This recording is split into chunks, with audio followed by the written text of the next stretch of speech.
Tonight, I'll be dwelling on the health aspect of understanding the cost of success.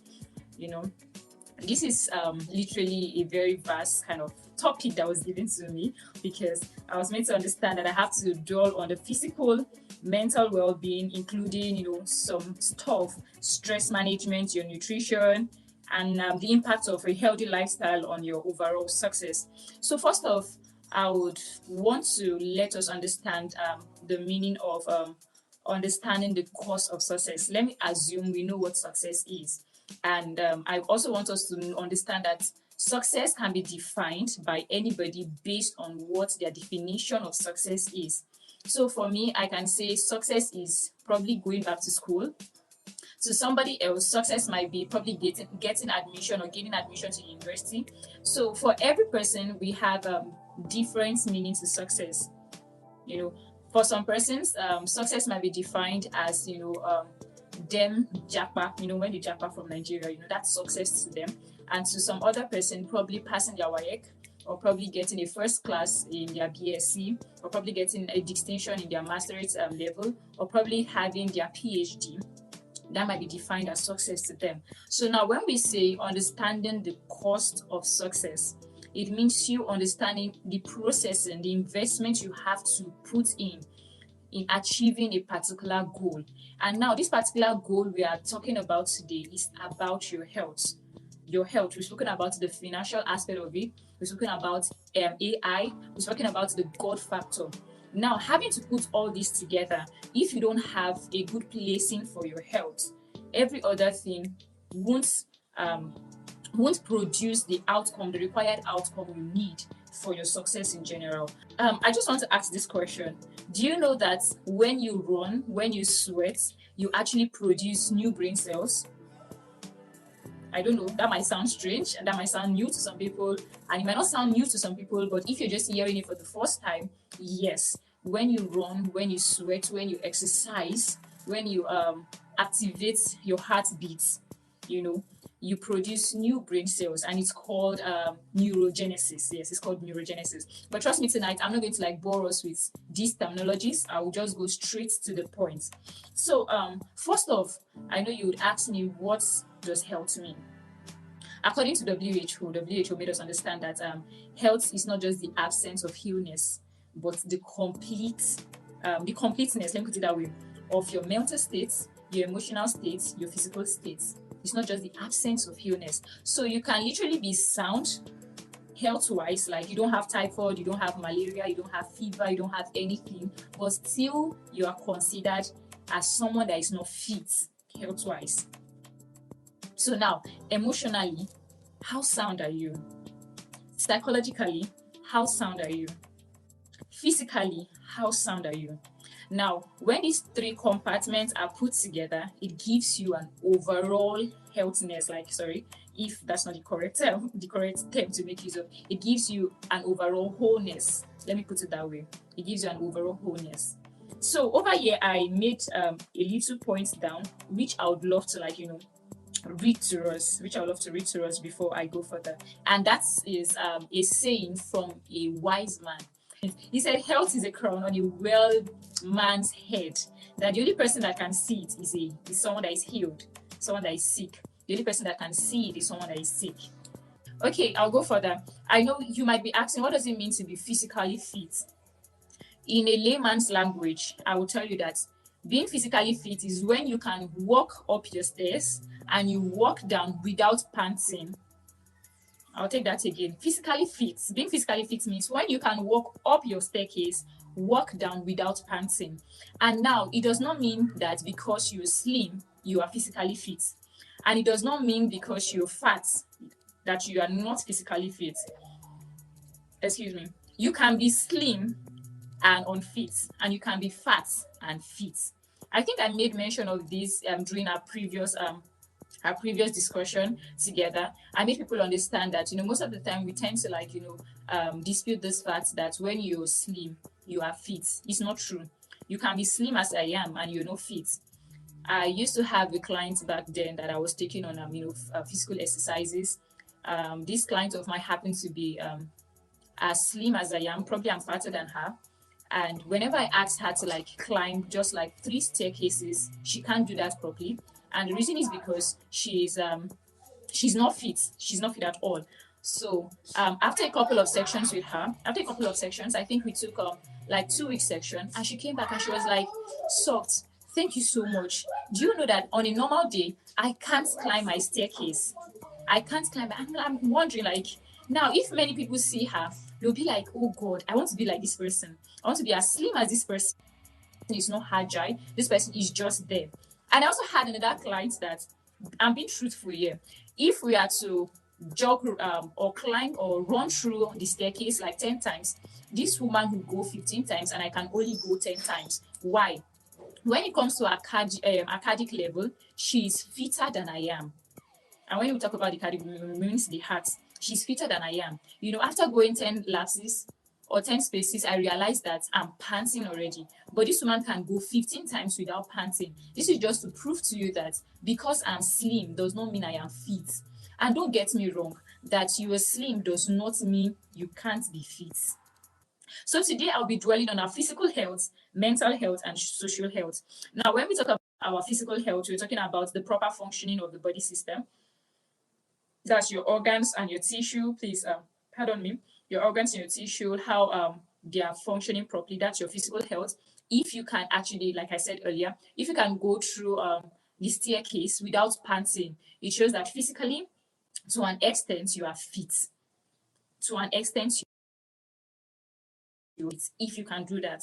So about our mental health, we were talking about our emotional states, our psychological states, and our cognitive well-being. And if we're talking about our social health, we're talking about our relationships with our friends, our colleagues, our work, and the rest. That's what we're talking about. So these three put together actually gives you a healthy lifestyle. These three put together gives you a healthy lifestyle. So also I'll be dwelling on stress management. Talk about stress management. You might ask me what stress management means. Stress management means all the techniques, all the methods, all the implementations you want to do that will put your emotions in check. That will put your emotions in check. That will help you stay on guide. That would help you prevent whatsoever that is coming, whatsoever that is going to stress you, whatever that's going to stress you, whatever that's going to make you flare up.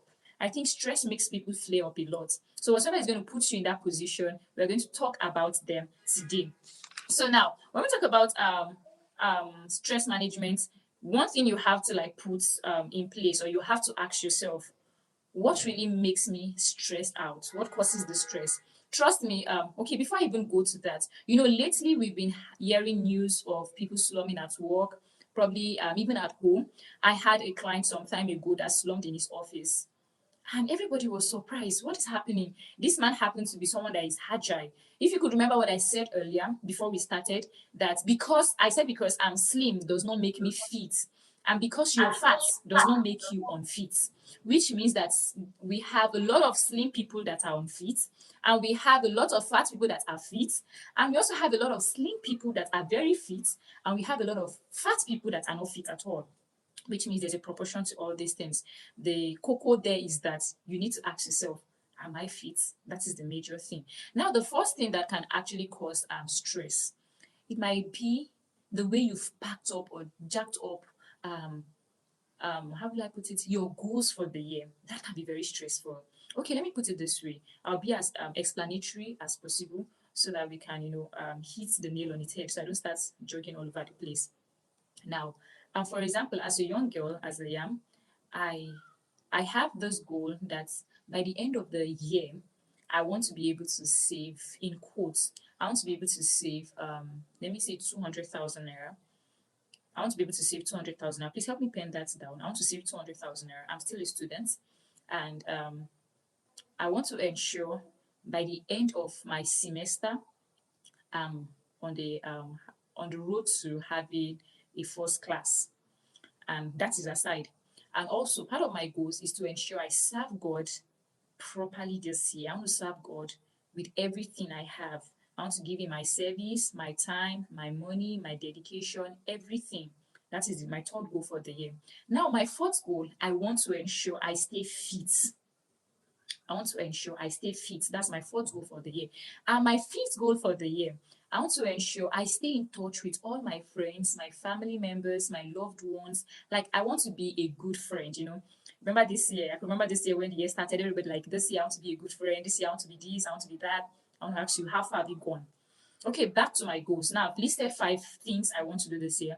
The first one, I want to ensure I save 200,000 this year. The second one, I want to ensure I'm on the road to having a first class in my academics. Probably you might still be in secondary school and you want to ensure you want to, like, get all A's. Probably you're in the university already, and you want to ensure you stay on check in terms of always having the A's so that you can have your first class. That's that. And also you want to ensure that you serve God with everything you have, your time, your dedication, your money, everything. And your fourth goal for the year is that you want to ensure you stay fit. Now, your fifth goal for the year, you want to ensure you are the best daughter, you are the best friend, you want to stay in touch with everybody. Now, this can be overwhelming if you don't put them to check. So now let me speak as if, okay, let me put it that way. Let me assume I'm speaking with students and not workers in quotes. So now I'll still come back to the workforce, but please let me speak directly to students because I can relate so well with them. I'm a student, so I can relate perfectly with them. So now, with all these goals being written down, this can cause you stress. This can cause you stress if you're somebody that runs hand in hand with whatsoever they have written down. There are some people that whenever they do New Year resolution, their New Year resolution ends in January. It does not go with them to February. So if you're the kind of person like me that you go through your New Year resolution to the end of the year, please, this is for you.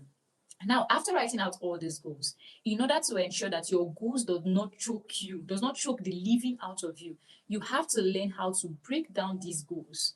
Remember, we are talking about your health and understanding the cost of success. And as I've mentioned earlier, I said that understanding the cost of success means you understand the investments, everything you are going to put together to achieve a particular goal. And now we've listed out 5 goals you want to achieve at the end of the year. Now, if you're not careful, if you don't break this down properly, these goals can stress you and they can choke you. Now, you want to save 200,000 naira by the end of the year, and probably your your stipend from your parents is probably 100,000 naira. From the 100,000 naira, you have to feed, you have to dress, you have to transport yourself to school, you have to buy probably materials for school. You might think that 100,000 naira is not enough. I could remember our guest of yesterday told us about financial implementation, how you can save your money no matter how small the money is. She spoke about that yesterday, so I won't dwell so much on that. So now you have to count your cost. Even the Bible made us understand that if you do not count your cost, you're your own. You need to count your cost. It is unwise of you not to count your cost. You have no other thing than to count your cost. Will I be able to do this thing at the end of the year? If you say because you're giving a stipend of 100,000 naira at the end of the year, at the end of the month, and you think you can save 80,000 naira from it, if it works for you, good and fine. Probably you have something extra you are doing to bring in your income. Probably you have a small scale business you're running in school, good and fine. Even having that as a side hustle can literally stress you. Meeting up with clients, getting clients' talks, attending to them, and you still have to attend to lecture, you still have to serve God, you still have to stay fit, you still have to do a whole lot of things. All these combined together, if not properly checked, can actually lead to you slumming at work. It can actually lead to the stress hormone, cortisol, you having that kind of high level of cortisol inside of you, and you don't just know when this thing would get to that stage where your body cannot take it any longer, and you are just nowhere to be found. One good thing about the body is that the body can endure whatsoever you give or you dish out to it. It will keep on enduring and enduring and enduring. But the day the body decides to shut down, you'll be shocked. You'll be shocked. So let me just go further. I wrote down something. You need to develop coping skills and strategies. Now we are still on that goals. How are you going to develop these coping skills? Who are you? You need to understand yourself. Are you somebody that can work? Let me digress a bit. When we actually write out our CVs, we write that we can work under stress. We can work under stress. But the truth is, not everybody can work under duress. Not everybody can work under duress. Excuse me. Not everybody can work under duress. We write that I can, any pressure, just bring it. I can deal with it. But the truth is, not all of us can do that. You need to understand who you are.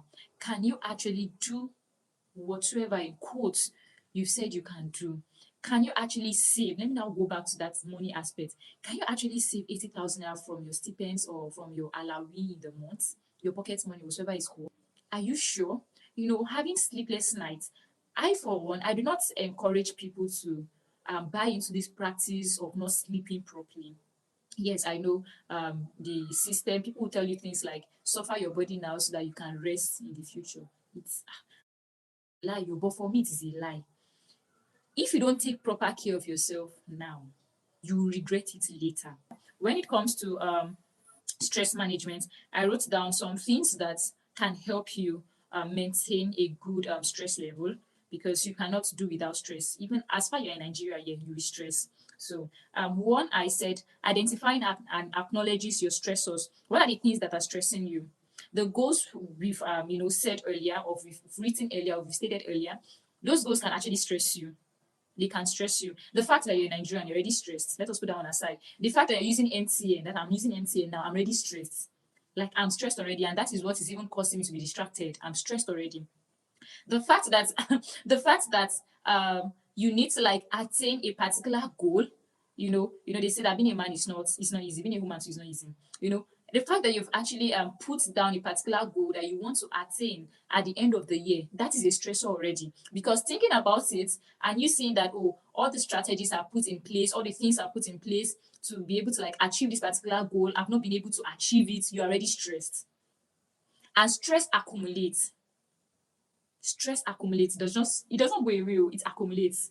Stress accumulates. And once it gets to the point where your body cannot take it any longer, it just explodes. So don't let your body get to that aspect. I'm still coming with stories, but please pardon me as I go through. I have assigning and managing stress responses. What does that mean? It means, for example, now, as I've said earlier about your finance, maybe I should just leave that finance aspect now as out of it, because someone had already spoken about your finances yesterday. So I should dwell on you achieving a first class in school, and probably you achieving all A's in your WAEC, or probably you have a particular project you're working on and you want to like give in your best. You want to put in your best for that project, and you just need to do something about it. So let us talk about that. So now, first off, what are you going to do in things like that? No man is an island. Ensure you try to like delegate duties. You can delegate duties to your friends. Let them know. In as much as your friend is someone that is accountable, just let them know. John, I have a goal of achieving all A's in my WAEC this year.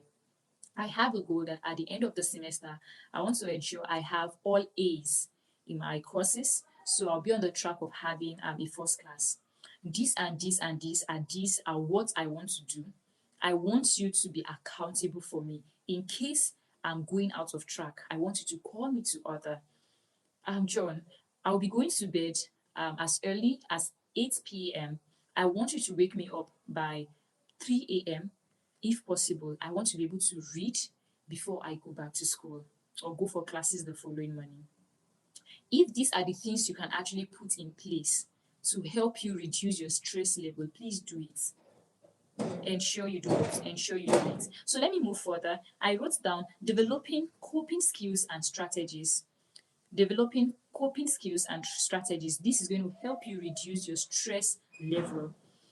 Maintaining a healthy lifestyle. I think I would love to dwell so richly on this. When we talk about a healthy lifestyle, I think to an extent, we might not be able to like, or how will I put it? We might say it's not possible to maintain a healthy lifestyle. I'll use myself as a case study. This is not to show off, but to let you know that whatever you lay your heart on, whatever you decide in your heart that you want to achieve, it is achievable. First off, I try as much as possible to ensure I don't do soda. I'll just move ahead. I was literally speaking about having proper sleep, ensuring that you sleep at least 6 to 8 hours a day can go a long way in refreshing your body. And not just refreshing your body, it helps your productivity so well. In achieving your goals, your set goals, probably you want to do anything, having proper sleep. It's a luxury.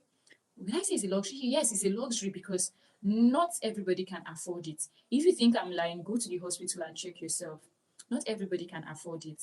So if you have like your sleep, you don't need pills to sleep. You can sleep comfortably. You don't just know what God has done for you. So ensure you make maximum or you take maximum use of it, and then you what's the word now? Just take good care of your health. Just take good care of your health. So permit me to digress. I want to leave out everything I've written so far and be as practical as possible, because if I continue using what I've written, I'm already distracted. I don't know how to like put them together again.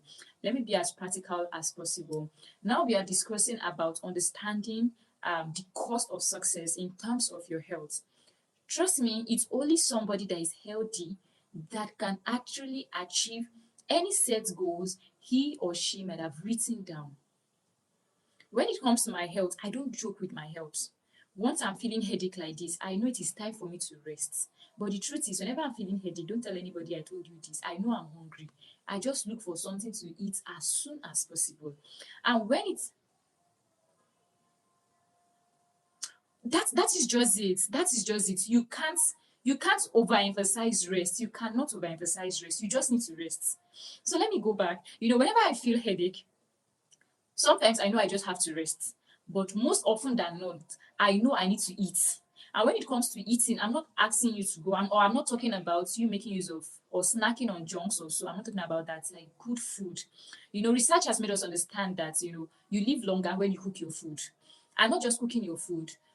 You getting raw materials to make your food, not processed food. I, for one, I don't do noodles. Not because noodles are bad. Not because noodles are bad. I think I'd rather drink gari than to do noodles. You get? I'd rather take cold water or probably cold watermelon than to do Coke or Fanta. I'd rather sleep than to while away my time, probably watching a movie. Okay, I won't say while away my time, please pardon me. For some people, they relax watching movies. For some people, they relax playing games. Whatever your method of relaxation is. But for me, I'd rather do what? I'd rather sleep. Because as I grow, as I age, I understand what it means to rest. And probably maybe because I'm in the health sector, I know what it means to rest.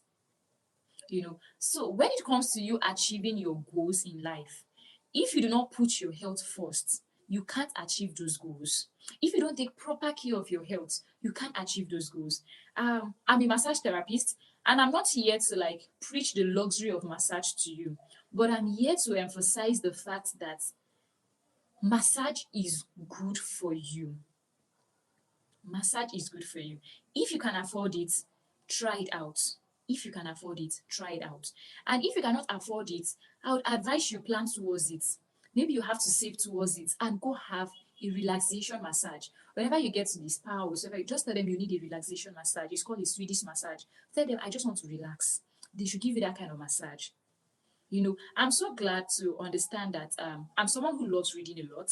And just as our host made mentioned earlier this year, I launched a particular book club called Kingdom Readers, because I know we, the children of light, we just have to shine that light, and we don't have to wait until the world give us a particular narrative for us to follow. We need to rewrite those narrative and let them follow those narrative. I don't like it when you get to a place of work or you get to a particular gathering and you see people from the outside space, putting in the work, making the A's, making the distinction, making the first class, and we, the children of light, we are back there because we feel or we assume these things are not meant for us, they are meant for other people. That's not true.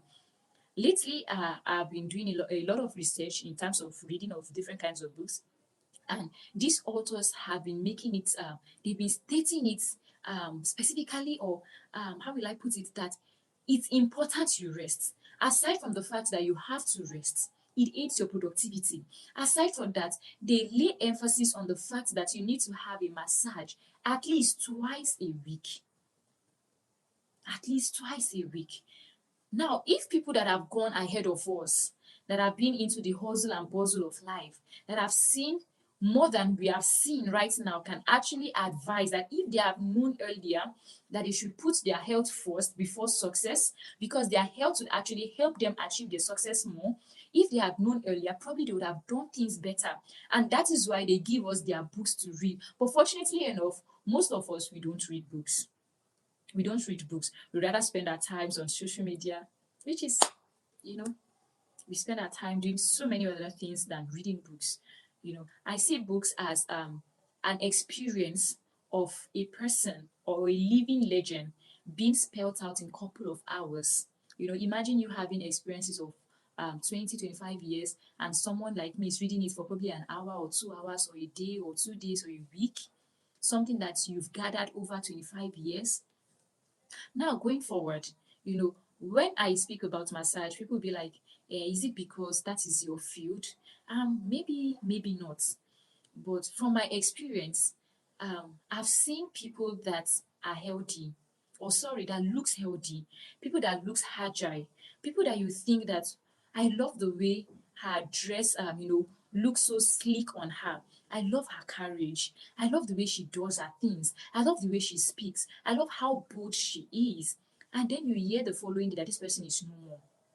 And then you keep on asking yourself, what went wrong? And then you hear things like the person has probably high blood pressure, the person is suffering from heat or suffered from heat stroke, or probably the person just slumped and died, or probably the person had minute headache, or probably you hear things like he had probably like an acute stress or a chronic stress. You hear some funny things that on a normal day you think that this thing should not have led this person to die, but you don't know that your body can take as much as you can give to it. Your body will keep on taking it. You keep on absorbing whatever you give to it until you get to a particular stage that the body cannot take it any longer, and you just see the body just stop working, stop functioning. If you notice lately that some of our pastors are already like imbibing and understanding the fact that your health is wealth. That's where the true oil is. You start seeing them probably on social media, showcasing these things and preaching it to us, that you see them in the gym, they are jogging, they're running, they're exercising. If you remember, I said earlier that running actually produces, when you run and you sweat, the brain produces more cells. So imagine if you are not running, that means it is the cell you have been making use of how many years ago? That's what you are still using now. In order for you to get more brain cells, probably that's why you are still dull. In quotes, don't be angry. Maybe that's why you're still dull. You need to run. Probably when you run for like 1 week, you will start seeing life and seeing your health in a different perspective. If you want to be very productive, let me give you this thing. Let me just give you this tip you should do. When you wake up in the morning time, after brushing, or before brushing, let me say before brushing, take a glass of water. After brushing, take a glass of water. The first thing that will happen, you want to make use of the toilet. After making use of the toilet, the next thing you want to do, try to stretch, exercise your body. After exercising your body, come back and walk. Don't press your phone. Just come back and walk. Trust me, like inspirations from nowhere will start flowing in. Inspirations from nowhere will start coming in. And then you just ask yourself, why have I not been doing this thing all this while? Why have you not been doing it all this while? But because you don't know, because the brain cells you are making use of are the ones you have been using since 5 years ago. Maybe it's time for you to flush it out. Just go and jog. Flush it out of your system. Get new one and see the kind of inspiration that you regain after sweating out those old cells. You will see it. A lot of toxins would have been washed out of your system. So in order not to bore you tonight, I think I'll just have to round up here. I would advise and implore that you make exercise a regular part of you. Make exercising a regular part of you. If you are here and you don't exercise, probably because of the nature of your job, trust me, when you fall sick, or when you get bedridden, I don't pray this for anybody, you would understand that even within your 5 to 6 or your 9 to 5, within your 9 to 5, you can still carve out time to exercise. You can still carve out time to eat right. You can still carve out time to do a lot of things for yourself. When it comes to your nutrition, I'm not a nutritionist, so I cannot tell you what to eat, but I can advise you on things you can do to help you stay in check, I would always recommend water. I would always recommend water. Drink water.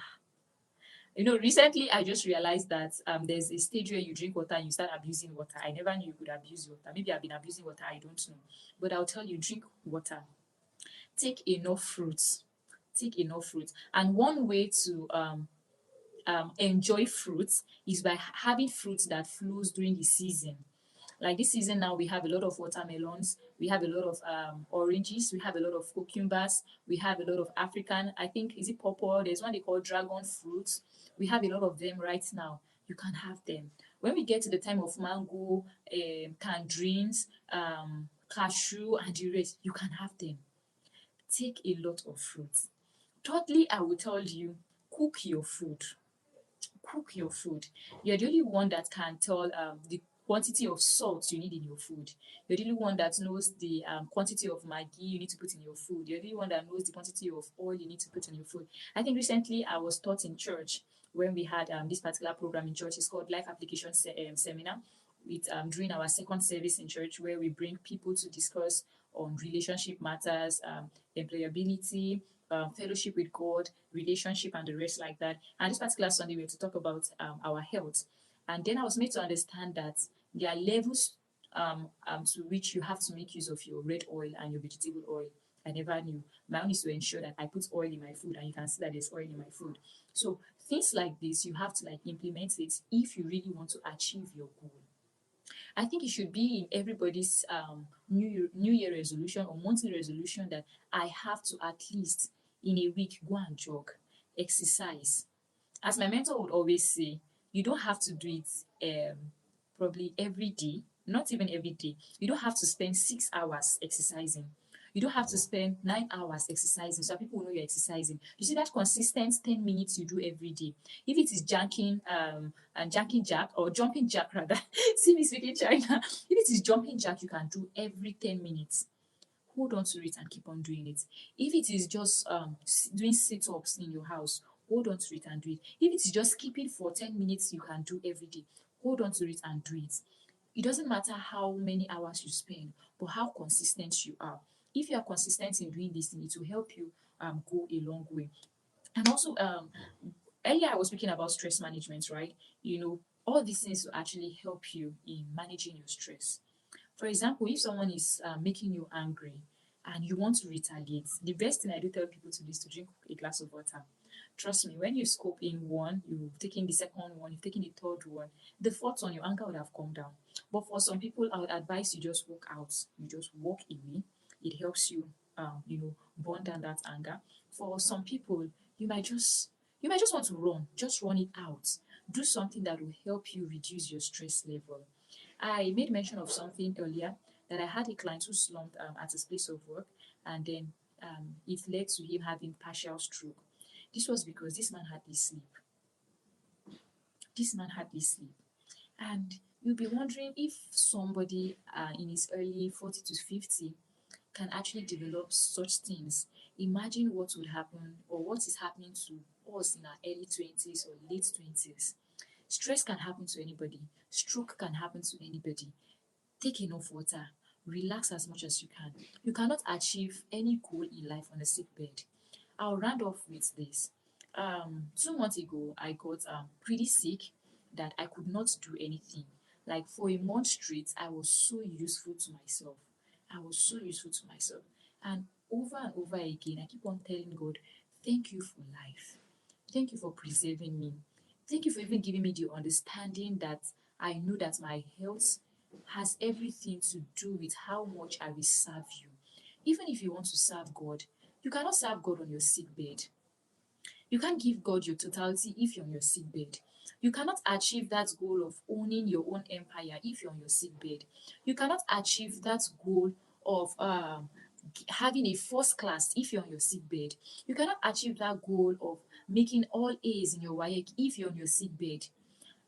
I'll just run it all by saying you cannot achieve anything in life if you're on your sick bed. If you think I'm lying, go to the hospital and check. All those people pray for is that I just want to leave this bed. I know if I should step out, I would appreciate my health more. Blah, blah, blah, and blah like that. In order not to bore you, because I know I've bored you, I've gone to Zamfara and back to Ibadan. I've gone to Kaduna and back to Ibadan. I've gone to Lagos and back to Ibadan. I know I've, scattered everything for you. But if you've not gotten anything from everything I've said so far, know that your health is something you cannot transact. You can't transact your health.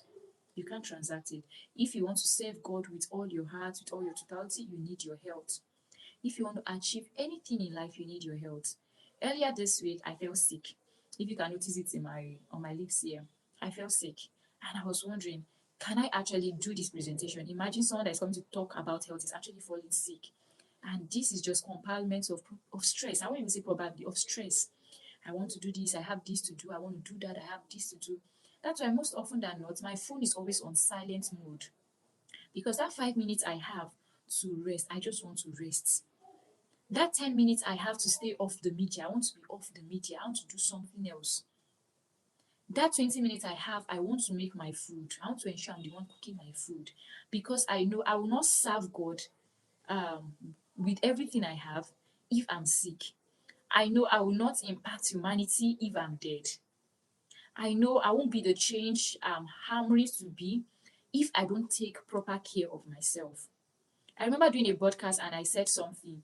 For the longevity of your career, you have to put your health first. You cannot give to people what you don't have, and you cannot dish out from an empty vessel. You need to keep on filling yourself, and to fill yourself, you have to take proper care of your health.